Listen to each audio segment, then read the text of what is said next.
Super star Krishna, Mahanati Jayaprada కలిసి నటించిన ఊరికి మనగాడు జనవరి 11, 1981 సంవత్సరంలో రిలీజ్ అయి అద్భుత విజయం సాధించింది. అద్భుత విజయం అంటే ఇలాంటి విజయం కాదు.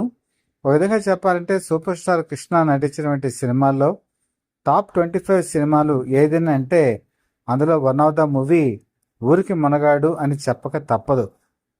ఈ సినిమా వెనక చాలా ఆసక్తికర విశేషాలు ఉన్నాయి. ఇవన్నీ కూడా మీకు తెలియజేయడానికి ఎపిసోడ్లో నేను సంతోషిస్తున్నాను. మీరు ఆసంతం కూడా ఈ వీడియో స్కిప్ చేయకుండా చూడండి. గోపి మూవీస్ బ్యానర్ మీద ఏ గోపాలకృష్ణ ప్రొడ్యూసర్గా ఈ సినిమాని నిర్మించడం జరిగింది. యాక్చువల్గా కె రాఘవేంద్రరావు ఒక సినిమా నేను చేస్తానని చెప్పి నిర్మాతకి ప్రామిస్ చేశారు. కానీ చాలా కాలం అవుతోంది, ప్రాజెక్ట్ ఏమో అమల్లోకి రావట్లేదు. ఒకరోజు ఎలాగైనా సరే ఈ విషయం మీద కనుక్కుందామని చెప్పి గోపాలకృష్ణ తిరుపతి వెళ్ళారు. ఎందుకంటే అదే సమయంలో తిరుపతిలో కె రాఘవేంద్రరావు ఉన్నారు. కె రాఘవేంద్రరావు ఒక హోటల్ రూమ్లో ఉండగా ఆయన కాలక్షేపం గురించి వేరుశనగ పప్పులు తింటున్నారు. అదే టైంలో ఈ ప్రస్తావన తీసుకొచ్చారు, నాకు సినిమా చేస్తున్నారు, చేయలేదేంటని. అని సరదాగా తన దగ్గర నుండి ఈ వేరుశనగ పప్పుల్లో చేతికి అందింది తీసుకొని ఆయన చేతిలో పెట్టి, ఇందులో 10 ఉంటాయి చూడు, నీకు సినిమా నేను చేస్తాను అన్నారు. ఆయన లెక్క పెట్టి చూస్తే నిజంగానే 10 ఉన్నాయి.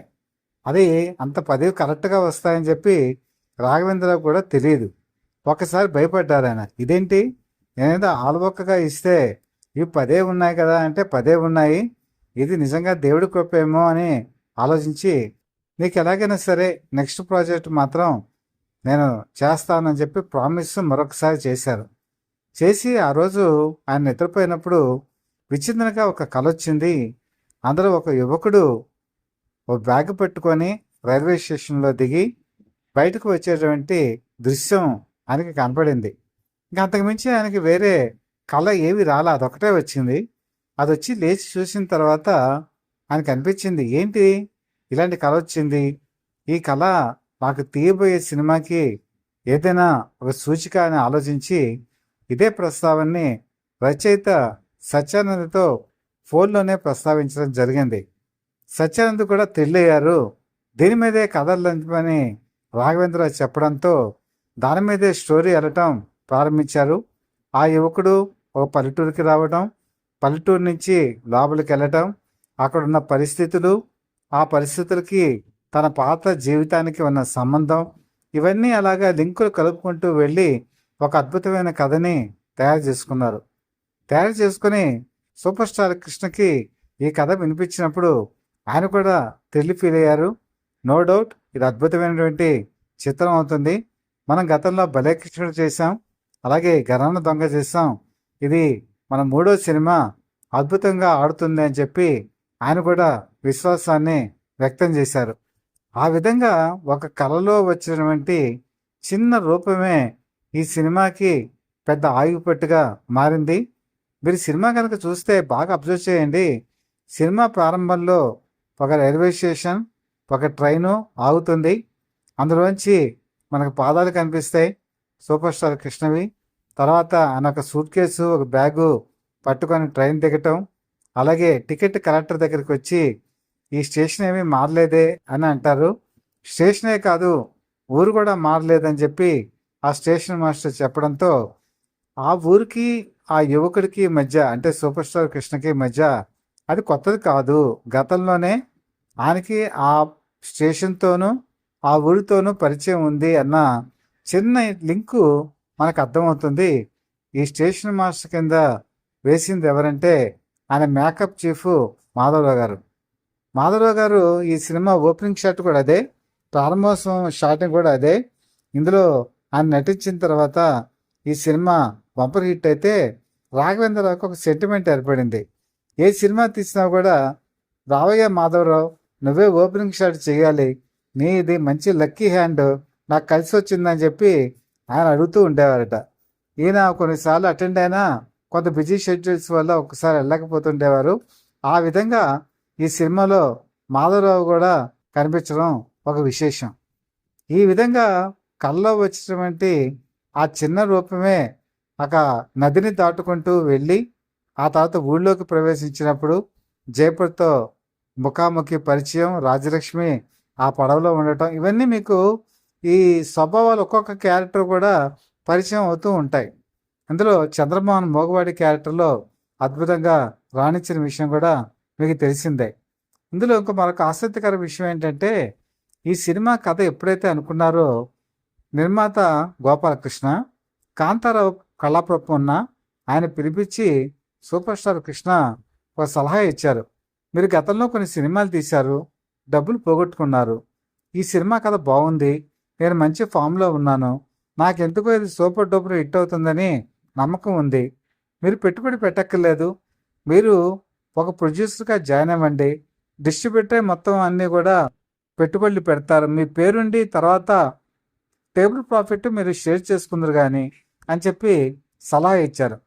కాంతారావు అంతవరకు ఎన్నో సినిమాలు తీశారు, డబ్బులు పోగొట్టుకున్నారు, ఉన్నది ఒకే ఒక ఇల్లు, మద్రాసులో ఉన్నటువంటి ఇల్లు. ఈ సినిమాలో కనుక ఒకవేళ లాస్ వస్తే ఆ ఇల్లు కూడా పోతే అని భయం ఆయనకు పట్టుకుంది. అదే భయాన్ని వ్యక్తం చేశారు. దయచేసి నేను సినిమా నిర్మాణం జోలికి పోను, నేను ఇలాగే నటుడుగా కొనసాగుతాను, నేను మాత్రం ఇందులో నన్ను ఇన్వాల్వ్ చేయొద్దు అని చెప్పి ఆయన రిక్వెస్ట్ చేశారు. సరే మీరు ఎప్పుడు కూడా భవిష్యత్తులో తీకండి సినిమాలు, మీరు ఎందుకంటే ఇది మంచి ప్రాఫిట్ అని మీకు చెప్పాను, అంతకుమించి నాకు వేరే ఉద్దేశం లేదు అని చెప్పి ఆయన ఆ ప్రపోజల్ని వదిలేశారు. గోపాలకృష్ణ సింగిల్ ప్రొడ్యూసర్గానే ఆ సినిమా చేయడం జరిగింది. నిజంగా గనక ఆ రోజే కళాప్రపన్న కాంతారావు గనక వన్ ఆఫ్ ద ప్రొడ్యూసర్గా గోపాలకృష్ణతో జాయిన్ అయ్యి ఆ సినిమా కనుక చేస్తుంటే ఆ రోజుల్లో అది బంపర్ హిట్, ఆ ప్రాఫిట్ అంతా కూడా చాలా వరకు ఆయనకు వచ్చి ఆయన మంచి స్థితిలో ఉండేవారేమో. కానీ ఆ తర్వాత కాలంలో ఇది జరిగిన 6 సంవత్సరాల తర్వాత ఆయన స్వాతి చిరుకులు అనేటువంటి సినిమా తీసి ఉన్న ఇల్లును కూడా అమ్మేసుకోవడం జరిగింది. ఇలా తన చుట్టూ ఎవరైతే కళాకారులు ఉండేవారో వాళ్ళ మంచి గురించి కూడా కృష్ణ ఆలోచించేవారు. తన టైం బాగుంది, ఈ సినిమా బాగుంది అన్నప్పుడు చేయమని అడిగేవారు.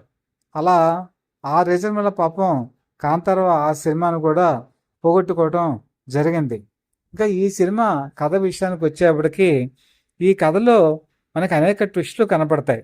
ముఖ్యంగా హీరో కృష్ణ ఇంట్రడక్షన్ దగ్గర నుంచి అలాగే ఎలివేట్ అయ్యేటువంటి సన్నివేశాలు కమర్షియల్ ఫార్ములాకి అనుగుణంగా అద్భుతంగా వస్తాయి. ముఖ్యంగా పాపారావు అంటే రావు గోపాలరావు, గన్ పాపారావు, ఇతను నులక మంచంతో ఆ సీన్ చెప్పి అందరినీ భయపెడుతూ ఉంటాడు, అందరూ భయకంపితులు అవుతూ ఉంటారు. అదే సీను రావు గోపాలరావుకి చెప్పి సూపర్ స్టార్ కృష్ణ భయపెడతాడు. అప్పుడు రావు గోపాలరావుని ఇమిటేట్ చేసినటువంటి తీరు చూసి థియేటర్లో నవ్వులు, ఓ పక్క బ్రహ్మాండమైనటువంటి చప్పట్లు, ఈలలు, కేకలు. ఇంకా ఈ సినిమా సంబంధించి మెయిన్ కెమెరాకు వచ్చేప్పటికి కేఎస్ ప్రకాష్ అద్భుతమైనటువంటి లొకేషన్స్లో సినిమాని తీయడం జరిగింది. ముఖ్యంగా కోనసీమ అందాలని ఒడిసిపెట్టుకున్నారు. ఎక్కువగా రామచంద్రాపురం అలాగే కపిల తీర్థం ఇలాంటి ప్రాంతాల్లో ఈ సినిమాని షూటింగ్ జరుపుకొని పల్లెటూరులో ఉండేటువంటి మండువాలు, లోగిళ్ళు, అలాగే పచ్చని పొలాలు, గోదావరి తీరం మధ్యలో ఉన్నటువంటి మళ్ళీ చక్కటి పొలాలు, వాటితో పాటు గ్రామీణ వాతావరణాన్ని ఈ సినిమాలో చిత్రీకరించారు. అదిగో ముఖ్యంగా ఇదిగో తెల్లచీర, ఇదిగో మల్లెపూలు అటువంటి పాట ఆ రోజుల్లో ఒక సెన్సేషనల్ హిట్ సాంగు. ఇందులో వాళ్ళిద్దరూ చేసే నటన అద్వితీయంగా ఉంటుంది. సినిమా పాటకి అనుగుణంగా జయప్రద తెల్లచీర కట్టుకొని మల్లెపూలు పెట్టుకొని డ్యాన్స్ చేసే తీరు, రావుగోపాలరావు నక్కి నక్కి ఆ పాటని వింటున్నటువంటి తీరు చూసి థియేటర్లో పక్క ఎంజాయ్ చేస్తూ ఓ పక్క నవ్వుల జల్లు కురిసినటువంటి తీరు, నవ్వుతో నా భవిష్యత్తి, అందాల జవ్వని రాగాల రవ్వని పాట కూడా ఆ రోజుల్లో సూపర్ డూపర్ హిట్. ముఖ్యంగా ఈ సినిమాకి సంబంధించి మరొక విశేషం ఏంటంటే, ఈ సినిమాకు ముందు దివిసీమ ఉప్పెన్ వచ్చింది. దివిసీమ ఉప్పెన్లో ఆ రోజు చాలా విలయతాండవం చేసి చాలామంది కుటుంబాలు నిరాశ్రయులైపోయారు, చాలామంది మరణించారు. దీన్ని ఆధారంగా చేసుకొని తలరేంటి మనుషులైతే అనేటువంటి పాట ఈ సినిమాకి హైలైట్.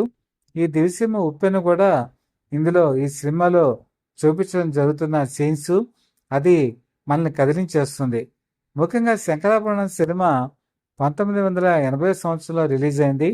రిలీజ్ అయిన తర్వాత మరి చంద్రమోహన్ అలాగే రాజ్యలక్ష్మి వీళ్ళిద్దరు కాంబినేషన్ కూడా మంచి హిట్ పేరు.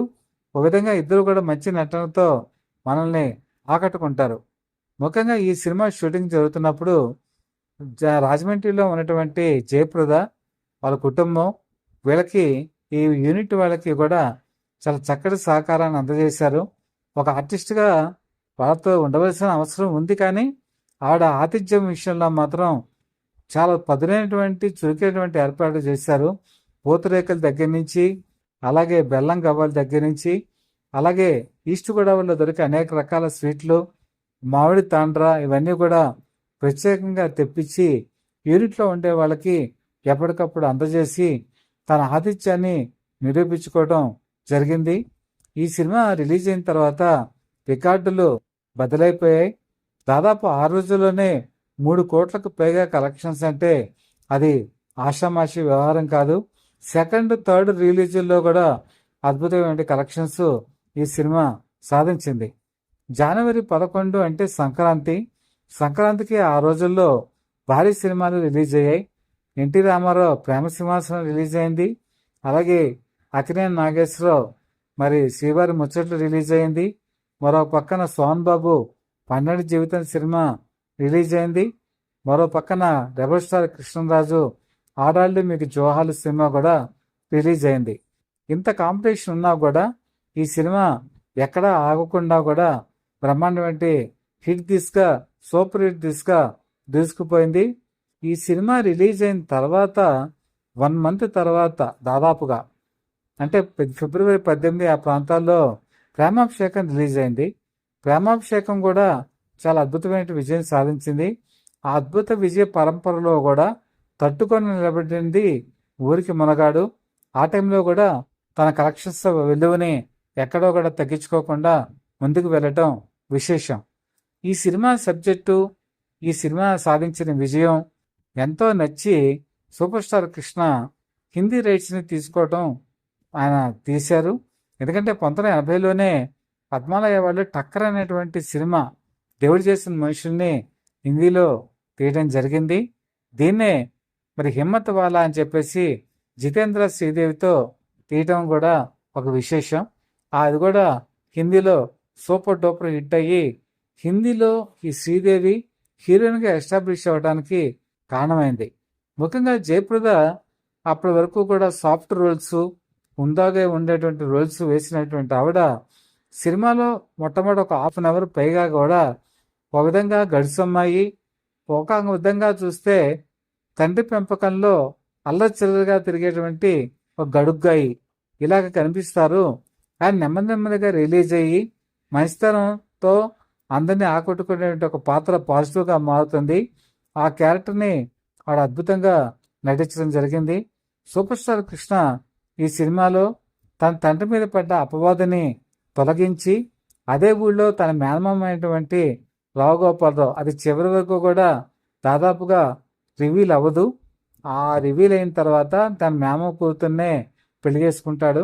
తన పాత పగ ఏదైతే ఉందో అది పెట్టుకొని ఆ ఊరికొచ్చి తన తండ్రి మీద పడ్డ నిందను తొలగించి కుటుంబాన్ని ఏకం చేసేటువంటి ఒక కార్యక్రమమే ఈ ఊరికి మునగాడు.